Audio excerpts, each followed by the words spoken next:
महेश्वरी महेश्वरी सुतांते सुतांत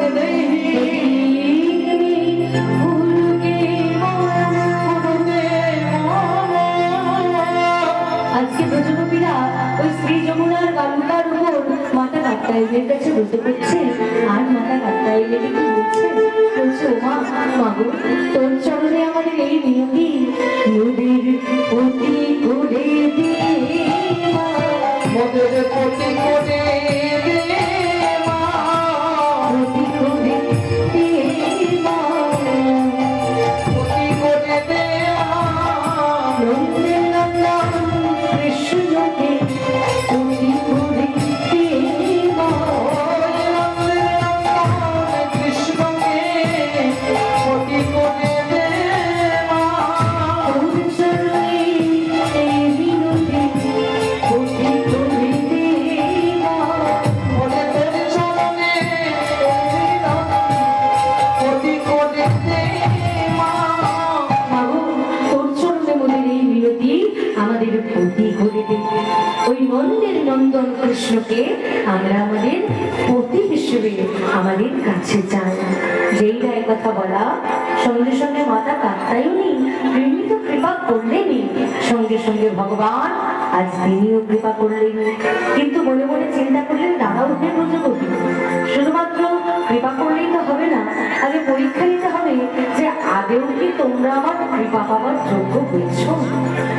পরীক্ষা নেওয়ার জন্য কি করলেন না আজকে ব্রজগোপীরা সকলে মিলে শ্রী যমুনার মধ্যে বিবর্ষণা অবস্থায় স্নান করছিলেন আর এমন সময় ভগবান ব্রজগোপীদের সেই বর্ষণগুলিকে চুরি করে নিয়ে কদম্ব বৃক্ষের উপর দেখে সেখানে দাঁড়িয়ে ত্রিবঙ্গ বঙ্কিম ঠামে মুরলীর ধ্বনি করছে আর যেই না মুরলীর ধ্বনি করছেন ভগবান সেই মুরলীর ধ্বনি প্রবেশ করলো ব্রজগোপীদের কর্ণে একে অপরকে বলে উঠলো ওরে ও ললিতা ওরে ও বিশাখা দেখ না কোথায় যেন আমার প্রাণবধূ বাঁশি বাজে এদিক ওদিক সেদিক তাকাতেই দেখতে পেল যে তীরের মধ্যে যে বসনগুলি তারা খুলে রেখেছিল সেই বসনগুলি সেখানে আর নেই চিৎকার করে বলতে লাগলো এগি ওরে ও সখী আমাদের বসনগুলি কোথায় গেল সখী আমাদের বসনগুলি কোথায় গেল এ কথা বলা মাত্রই তারা এদিক ওদিক চাইতে দেখতে পেলেন কদম্ব বৃক্ষের উপর গোবিন্দ বসনগুলি রেখে সেখানে ত্রিভঙ্গ বঙ্কিম ঠামে মুরলীর ধ্বনি করছে চিৎকার করে মুখে যা আসছে তাই বলছে যা আসছে তাই বলে ওহে লম্পটের শিরোমণি গোবিন্দ তোমার লজ্জা করে না তুমি আমাদের বর্ষণ চুরি করেছো তুমি জানো আমরা যদি মনে করি তোমার এই কথা তোমার মাকে গিয়ে বলতে পারো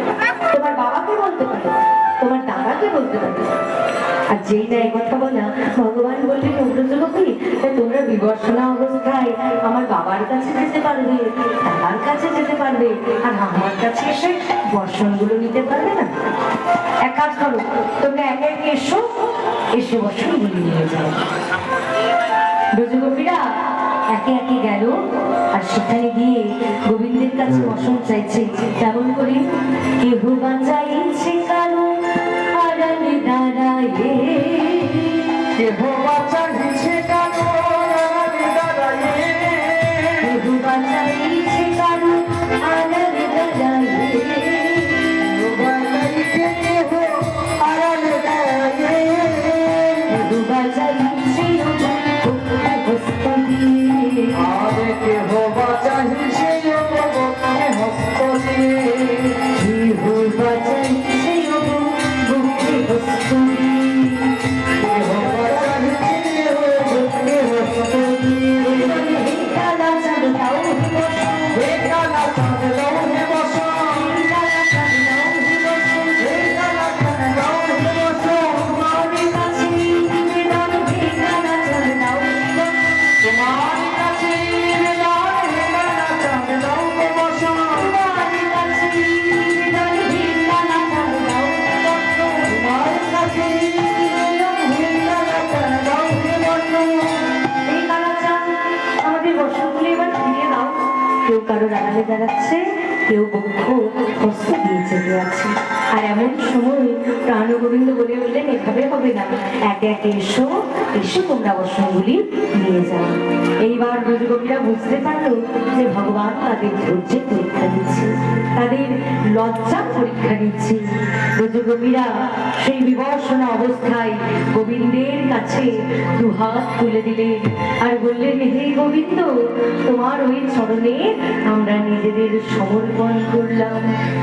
গোবিন্দ তুমি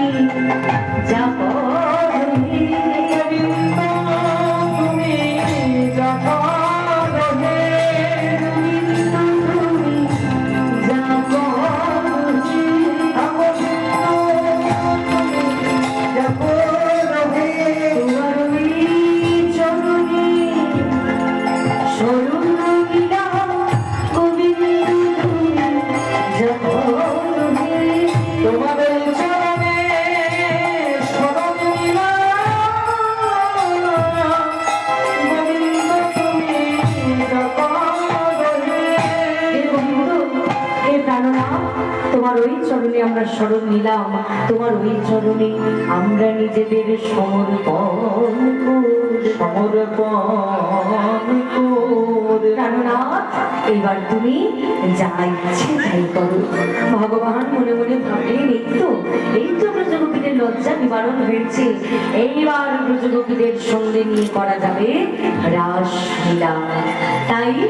এই রাতি ওই ছড়ো হাতি,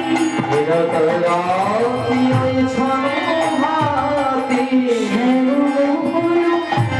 মঙ্গলি মাতি মাতি মাতি মাতি, ওই ছড়ো হাতি, শ্যাম মোহন মদনে মাতি রে, আহারে আহারে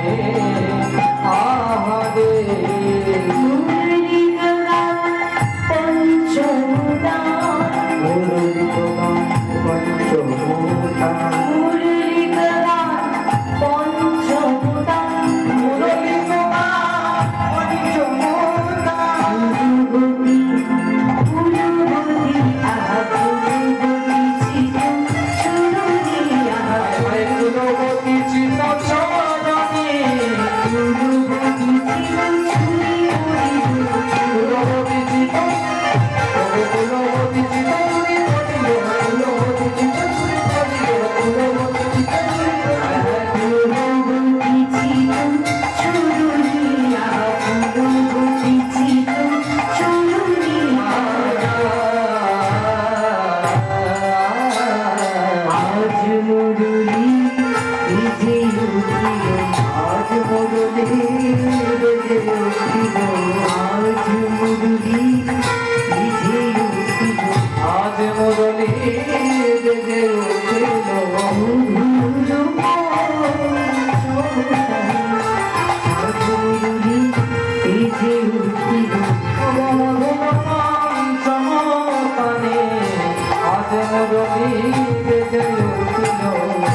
ভগবান সেই শারদীয়া পূর্ণিমা রজনী দর্শন করে সেই পূর্ণিমা রজনীতে মুরলীর ধ্বনি করলেন। কোন তানে? পঞ্চম তানে। এই পঞ্চম তান কি তা আপন আপন গুরুদেবের কাছে আপনারা জেনে নেবেন। এই কথাটা আসল জানিয়ে বলা নয়, কারণ পঞ্চম তানটি হলো বীজ মন্ত্র। তাই গোবিন্দ আমার পঞ্চম তানে সেই বীজ, কাম বীজ ছড়িয়ে দিলেন। আর সেই কাম বীজ রোপিত হলো কাদের দেহে? না যাদের দেহ জমি উর্বর। কাদের দেহ জমি উর্বর? না যে দেহ জমিতে গুরু মন্ত্রে দীক্ষা আছে, সেই দেহ জমিগুলো হচ্ছে উর্বর দেহ জমি। আজকে বৃন্দাবন আছে উর্বর দেহ জমি কাদের? ব্রজগোপীদের। তাই সেই মুরলীর ধ্বনি একমাত্র শ্রবণ করলো কারা? ব্রজগোপীরা। আজ মুরলীর ধ্বনি শ্রবণ করে ব্রজগোপীদের অবস্থা কি কেমন? আরে সুলতা গোপী মোহি রূপী,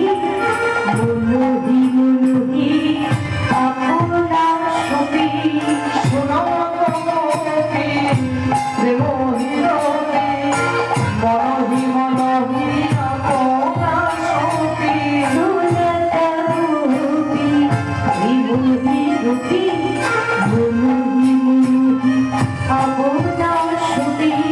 ভগবান